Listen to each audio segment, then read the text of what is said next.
அன்பான மக்களே, நம்மளோட மகாநதியில் இன்றைக்கி எபிசோடு வந்து எப்படி இருந்துச்சு அப்படின்னா கொஞ்சம் வருத்தமாக தாங்க இருந்துச்சு.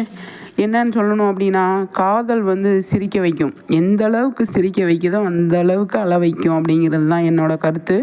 அந்த அளவுக்கு வந்து விஜய் காவேரி வந்து சூப்பராக வந்து இன்றைக்கி பண்ணாங்க, நடிச்சிருந்தாங்க அப்படின்னு தான் சொல்லணும். நடிச்சிருந்தாங்க. நம்ம விகா மெடிசன் அப்படியே மனசை உடச்சிட்டாங்க அப்படிங்கிறது தான். விஜய் வந்து உண்மையாகவே உடஞ்சி போயிட்டார். அவர் உடஞ்சி போனோன்னே எனக்கு பயங்கர கஷ்டமாயிடுச்சுங்க. என்ன காவேரி இப்படி பண்ணிட்டீங்க அப்படிங்கிற மாதிரி தான் இருந்தது. விஜயோட அப்படியே பரிதவிப்பு, விஜயோட ஏன் காவேரி இப்படி பேசுகிற, என்னை பார்த்தா உனக்கு எப்படி தெரியுது, கரெக்டு தான் அப்படிங்கிற மாதிரி இருந்தது.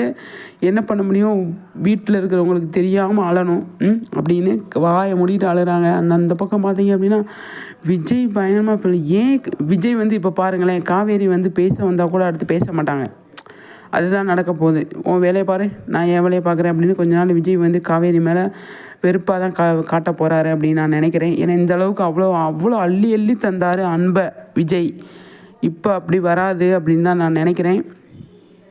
பார்ப்போம் என்ன நடக்குது எது நடக்குதுன்னு சொல்லிட்டு.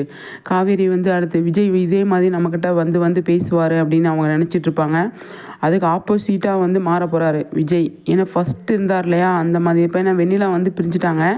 அப்போ வந்து வெண்ணிலா போனதுக்கப்புறமா வந்து விஜய் எப்படி இருந்தார், அதை வந்து காவேரி சரி பண்ணாங்க இல்லையா, அந்த மாதிரி ஒரு சுச்சுவேஷனுக்கு போகிறாரு அப்படின்னு தான் எனக்கு தோணுது. காவேரி அதை பார்த்து பயங்கரமாக ஃபீல் பண்ண போகிறாங்க. அதையெல்லாம் மீறி அதுக்கப்புறம் என்ன நடக்குது அப்படிங்கிறது தான் லைஃப்பில் ரொம்பவே டஃப்பான ஒரு சுச்சுவேஷனில் தான் வந்து நிற்கிறாங்க விஜயும் சரி காவேரியும் சரி. கதாபாத்திரமாக இருந்தாலுமே அவங்க வந்து அவ்வளோ அழகாக வந்து வாழ்ந்திருக்காங்க அப்படின்னு தான் சொன்னோம். அந்தளவுக்கு ஒரு சூப்பரான ஒரு லவ் ஸ்டோரிங்க இது மகாநதி. எனக்கு ரொம்ப ரொம்ப பிடிச்சது. அதனால தான் நம்ம அதை விரும்பி பார்க்குறோம். அவ்வளோ ஃபேன்ஸ் இருக்காங்க. ஆனால் விஜய் வந்து இனிமேல் கொஞ்சம் வேறு மாதிரி இருப்பார் அப்படின்னு தான் நான் நினைக்கிறேன். அதுதான் நடந்தால் நல்லா தான். ஏன்னா கதை இழுக்கணும் இல்லையா, அதனால் வந்து கதை இந்த மாதிரி கொண்டு வராங்க. அதுவுமே இன்ட்ரெஸ்டிங்காக தான் கொண்டு போவாங்க அப்படின்னு தான் எனக்கு தோணுது. நிச்சயமாக அதுக்கான வாய்ப்புகள் அதிகமாகவே இருக்குது. பார்ப்போம் காவேரி அடுத்து என்ன பண்ண போகிறாங்க. விஜய் வந்து அடுத்து டக்குன்னு முடிவு எடுத்துருவார். என்ன முடிவு எடுப்பார் அப்படின்னா